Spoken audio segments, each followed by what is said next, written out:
The rain started as a whisper on the old tin roof, but within minutes, it turned into a deafening roar. The sky had cracked open over the Tennessee hills, drowning everything in a gray, chaotic downpour.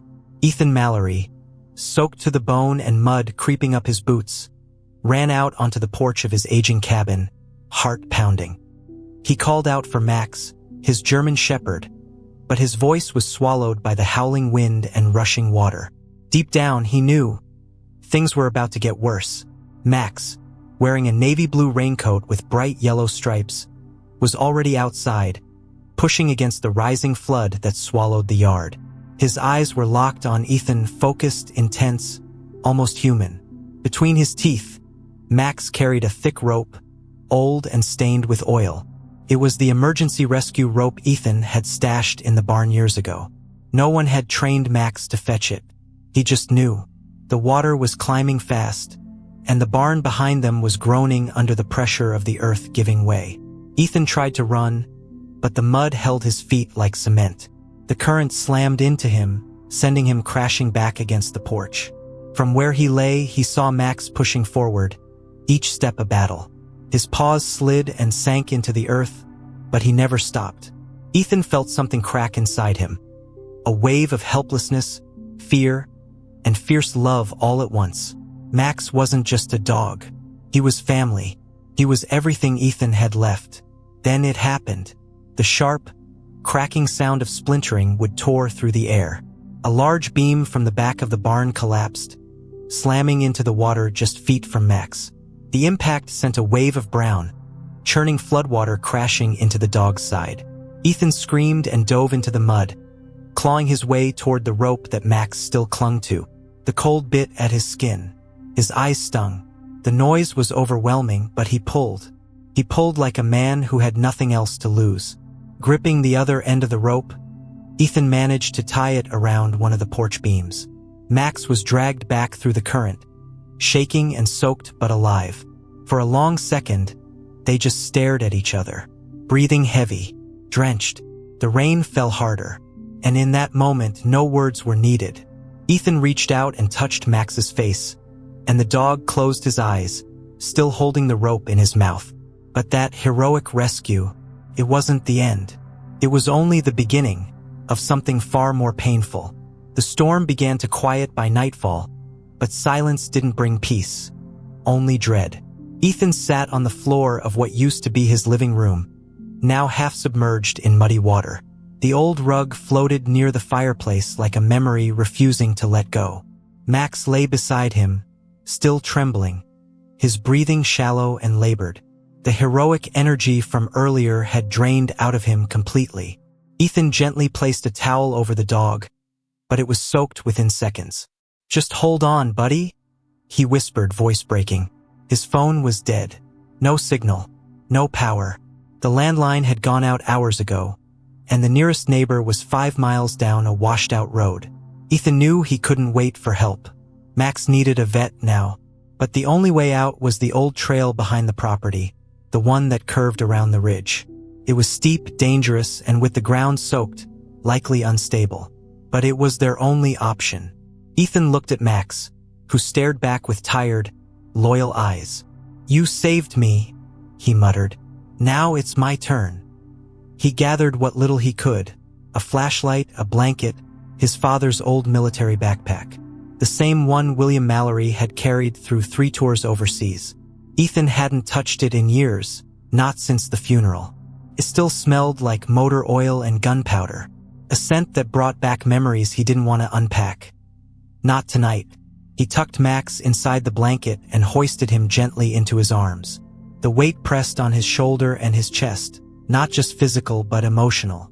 As he stepped outside, the sky above had shifted into a dark, bruised purple, the kind of color that made you feel like the earth itself was wounded.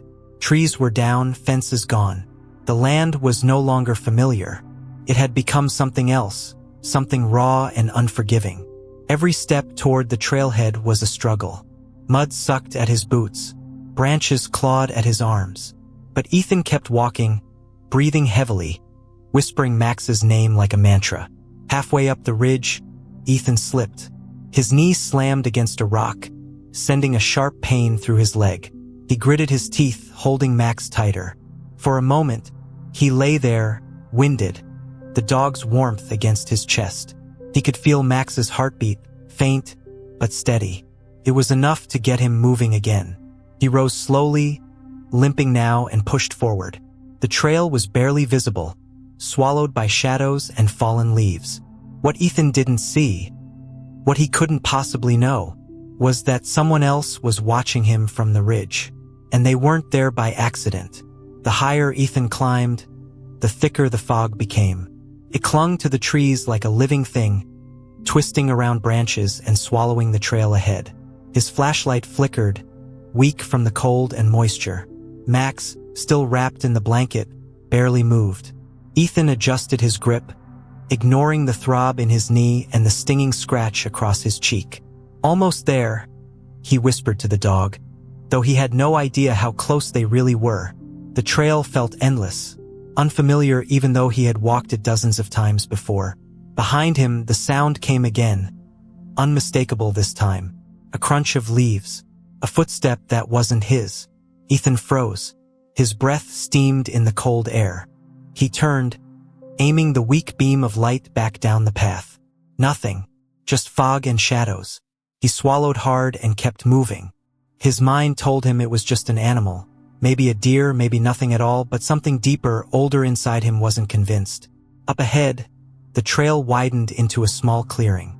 An old bench sat there, half-rotted and covered in moss. Ethan had built it years ago with his father. It was one of the last projects they did together before William's sudden heart attack. The memory stung as he lowered Max onto the bench for a moment's rest. He crouched beside him, brushing leaves from the dog's face, whispering softly. Max opened his eyes just enough to look at him, and Ethan swore he saw something, trust, maybe even goodbye. But no, Max was strong.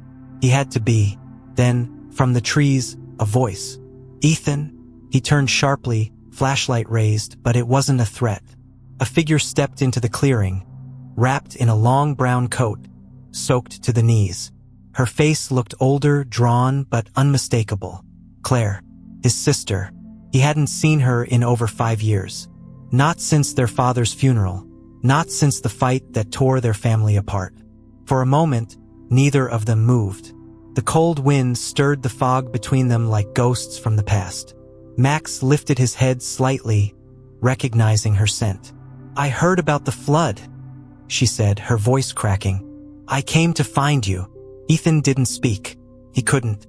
His throat tightened, and the words just wouldn't come. Not here. Not now.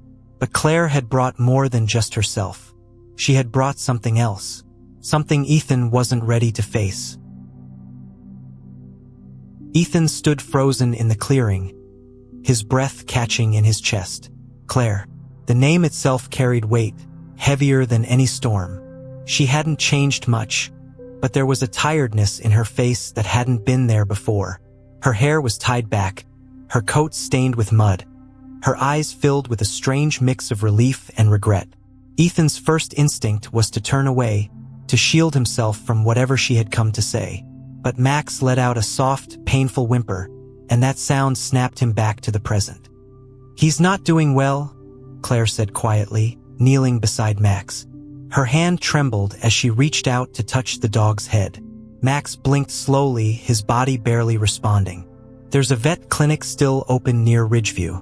I passed their rescue team coming up the road. They've set up a temporary station." She looked up at Ethan. "But we have to move now." Ethan hesitated. The memories of their last conversation played behind his eyes like an old film reel. Loud words, slamming doors, accusations neither of them ever took back. Claire had blamed him for leaving everything behind after their parents died. He had accused her of abandoning him long before that. But now she was here, in the middle of a flood. For him, for Max, maybe both. He nodded once, sharp and quick, and together they lifted Max between them. The trail down the ridge was slick, and Ethan stumbled more than once. But Claire was steady, guiding them through the fog like she'd never left. She kept glancing sideways at him, like she wanted to speak. But the words hung in the air, unformed, waiting. Finally, she broke the silence. "Do you ever think about Dad? About what he hid from us?" Her voice was low, cautious. Ethan tensed. "What are you talking about?" Claire didn't answer right away. They had reached the bottom of the trail, and the first lights of the rescue camp flickered through the trees ahead. She glanced back at him. "There are letters, Ethan. Old ones. Mom kept them in a box at her place. I found them a few months ago." Her voice cracked. "I wasn't sure if I should bring them, but after tonight, I think you need to see them." Ethan didn't respond. His arms ached, his heart even more. He looked down at Max, who was barely holding on. And for the first time in years, he wasn't sure which emergency to face first. The one in front of him, or the one buried in the past. The makeshift rescue station was set up in what used to be a small church near Ridgeview. The pews had been pushed aside, replaced with cots, portable heaters, and generators humming like nervous heartbeats. Claire and Ethan rushed inside, their clothes soaked and faces lined with exhaustion. A volunteer took Max immediately, wrapping him in warm blankets and shouting for the vet on call. Ethan watched helplessly as they carried his dog to the back room, the doors swinging shut behind them with a thud that echoed in his chest. Claire sat across from him in silence, holding a waterproof duffel bag tightly on her lap. Her fingers trembled as she unzipped it, pulling out a stack of weathered envelopes tied together with twine. "These were hidden in Mom's closet," she said, placing them gently on the table. "Letters from Dad, some addressed to her, others to someone else." Ethan stared at the bundle. His jaw tightened. For a long time, he didn't move. Finally, he reached out. The paper was soft, faded, like it had been read 100 times. The first letter was dated 1985, years before he was even born. As he read, the words hit him like cold water. "I can't live this double life anymore. I love you, but I have a son with Helen now. I owe him something, even if I can never be a real father to him." Ethan's hands went numb. The signature at the bottom was unmistakable. William Mallory. He looked up at Claire, his voice hollow. "He had another family?" Claire nodded slowly, her eyes glassy. "And I think Mom knew. That's why she never talked about him after he died. She found out late, maybe even after you were born." She hesitated. "There's more. The boy, his name was Brian." She let that hang in the air, watching Ethan closely. Brian Carter, the same man who's leading the flood rescue teams. Ethan leaned back, stunned. Brian Carter, the man who helped pull families from rooftops 2 towns over. A local hero. He had met him once years ago during a community meeting. The name meant nothing to him then, but now it changed everything. Max had risked his life to save Ethan, and now Ethan was staring down a truth that felt like betrayal from beyond the grave. Before Ethan could speak, a nurse pushed through the doors at the back. Her face was grim. "Mr. Mallory, you need to come with me. It's about your dog." Ethan followed the nurse down a narrow hallway, the fluorescent lights above flickering slightly, casting long shadows on the worn linoleum floor. His boots left muddy prints behind him, but he didn't notice. All he could hear was the pounding of his own heartbeat, louder than the thunder outside. The smell of antiseptic and wet fur hung heavy in the air, and when the nurse stopped in front of a small exam room, she gave him a look that said more than words could. "He's hanging on," she said softly, but barely. Max lay on a metal table, his body covered with warm towels. A small oxygen mask had been fitted around his snout. His chest rose and fell unevenly, his breathing shallow. Ethan approached slowly, like he was afraid the floor might fall out from under him. He reached out and touched Max's paw. It was cold, but not lifeless. "You don't get to leave me," Ethan whispered, his voice cracking. "Not after everything." The vet, Dr. Hayes, an older man with kind eyes and years of wear in his voice, entered quietly. "We're doing everything we can," he said, but he inhaled a lot of water. "His lungs are fighting and his heart's under stress. If you want to stay with him, now would be the time." Ethan nodded, unable to speak. His throat burned with emotion. There was no one else in that room. Just him, Max, and the heavy silence of what might come next. Back in the lobby, Claire sat with the letters still spread on the table. Her eyes were fixed on one in particular, a note written to a child who would never read it. Maybe one day he'll find out who I really am. Maybe he'll hate me, but I hope he'll understand. The words were haunting. She looked up as Brian Carter entered the building, soaked and out of breath. Their eyes met, and something unspoken passed between them. Recognition, hesitation, fear. Brian glanced around. Is Ethan here? Claire stood slowly, holding the letter. He's with Max. She hesitated before adding, and he knows. Brian froze. The color drained from his face. He knows everything? Claire gave a faint nod. Not everything. Not yet. In the exam room, Ethan lowered his head, resting it gently against Max's. A tear rolled down his cheek and landed on the dog's fur. And just when it seemed like Max's chest might stop rising altogether, his paw twitched. Ethan stepped out of the exam room, his eyes red, jaw clenched. Max was stable for now. Dr. Hayes had said the next few hours would be critical. But as he stood there, staring across the room, it wasn't just Max's life that hung in the balance. It was everything. Brian Carter stood near the entrance, still dripping from the storm. Claire hovered nearby, arms crossed, watching both men like she was bracing for an earthquake. I guess you know, Brian said softly, his voice rough. About him, about me. Ethan didn't answer right away. His shoulders rose and fell with every breath. You knew this whole time, and you didn't say a word. His voice was low, sharp, not yelling but cutting. All those times we crossed paths, you looked me in the eye and said nothing. I didn't know until a few years ago, Brian admitted. Not for sure. My mom kept it from me, said it would only hurt us both. But after she passed, I found the letters. Same as Claire.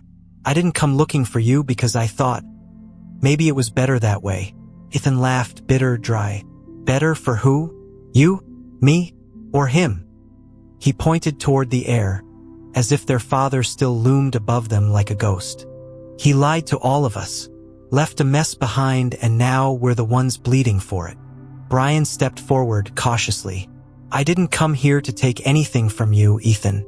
I came because I saw your name on the rescue list. I knew you lived near the flood zone.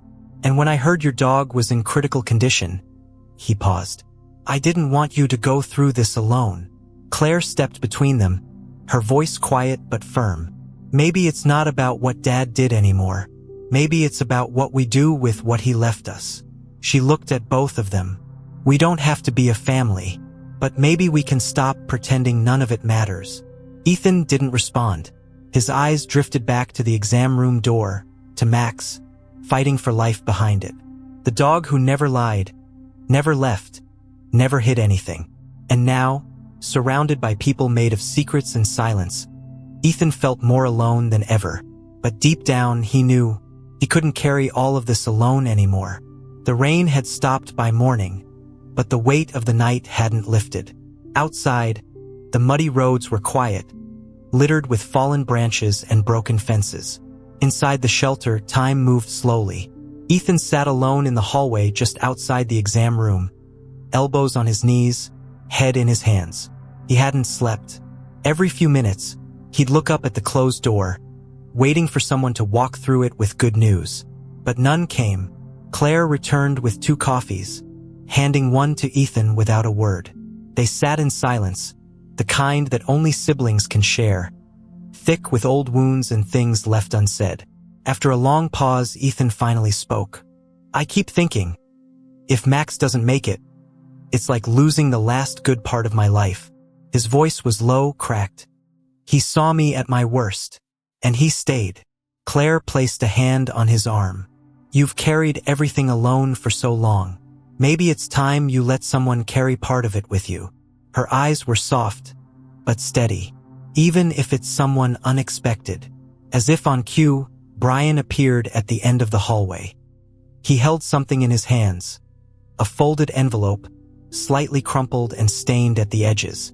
"There's one more letter," he said, his voice quiet. "I didn't want to bring it before. I wasn't sure how you'd take it."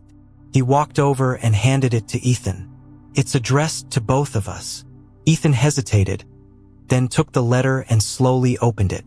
The handwriting was unmistakable, their father's. The words inside weren't long. "To my sons, I was never brave enough to tell you the truth while I was alive. I failed you both. But if you're reading this, then maybe there's still time for you to find each other. Blood doesn't make family, but forgiveness might." Ethan stared at the page, then folded it again. The pain in his chest didn't go away, but something shifted. A crack in the wall he'd built. For the first time, he looked at Brian not as a stranger, not as the son of a secret, but as someone who had been just as lost in all of this as he was. Before either of them could speak, Dr. Hayes stepped out of the exam room. His expression was unreadable. He removed his glasses slowly and said, "You should come in. He's awake, but there's something you need to know." Ethan stepped into the exam room, his heart pounding louder than his footsteps. Max lay on a heated pad, eyes half open, the rise and fall of his chest finally steady, but weak. His ears twitched as Ethan approached, and for a moment, those familiar eyes locked with his. Max didn't bark or move, but his tail gave a faint, slow thump. That was all Ethan needed. He dropped to his knees beside the table, resting his forehead against the dog's side, his voice trembling. "You stayed with me again. I don't deserve you." Dr. Hayes waited a respectful moment before speaking. "He's stable now," he said softly, "but there's lasting damage. His lungs, they've taken on fluid, and his heart's showing signs of stress we didn't expect." He cleared his throat. If he stays on medication and avoids too much physical exertion, he could still live a good life. But he'll never be the same.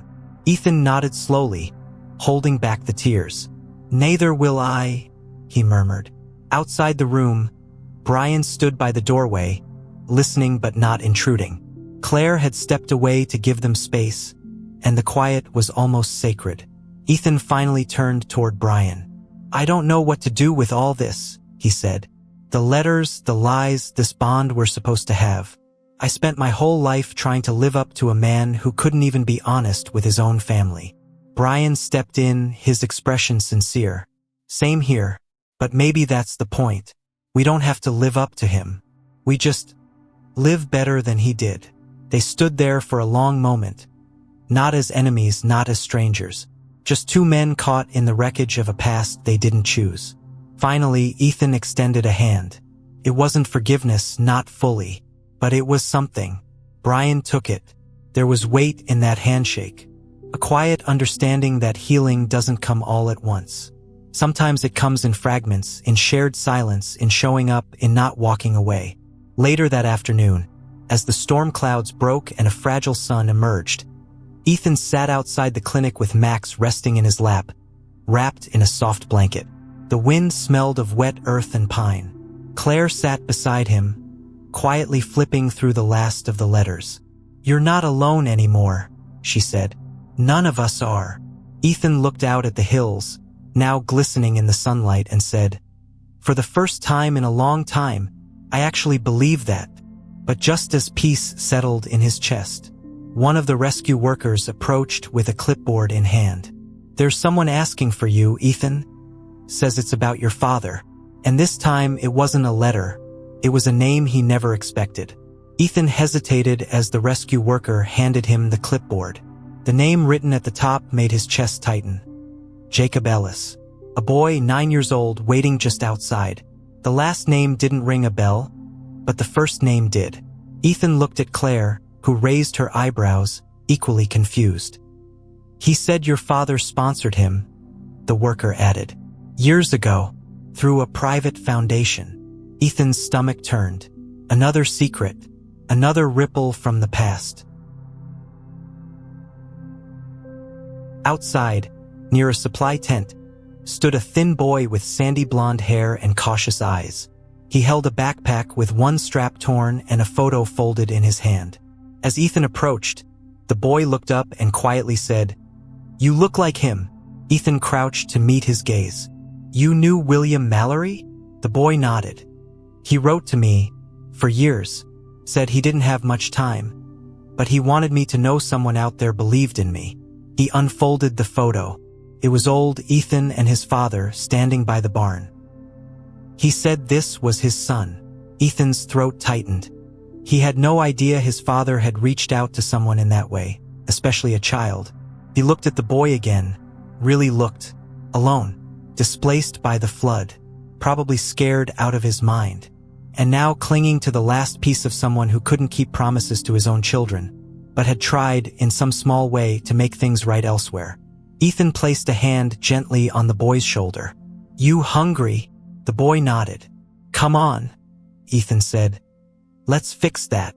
Later that evening, Ethan sat with Claire and Brian around a campfire behind the shelter. Max lay curled at his feet, tired but alert, occasionally lifting his head to look at the group. Jacob sat close by, holding a cup of hot cocoa, his small hands wrapped tightly around it. The silence between them all wasn't awkward, it was healing, shared, accepted. Ethan looked around at the strange little circle of people the storm had brought together. Family by blood, by pain, and maybe now by choice. Claire nudged Ethan gently. "You thinking about staying?" He nodded slowly. "There's work to do here. Rebuilding, helping folks, maybe even figuring out what it means to be part of something again." Brian raised his cup. "To second chances." They all echoed it softly. As the fire crackled and the stars emerged through the clearing sky, Ethan leaned down and kissed Max's head. "You held on, boy," he whispered. "So now so will I." And for the first time in years, he knew he wasn't surviving, he was starting over,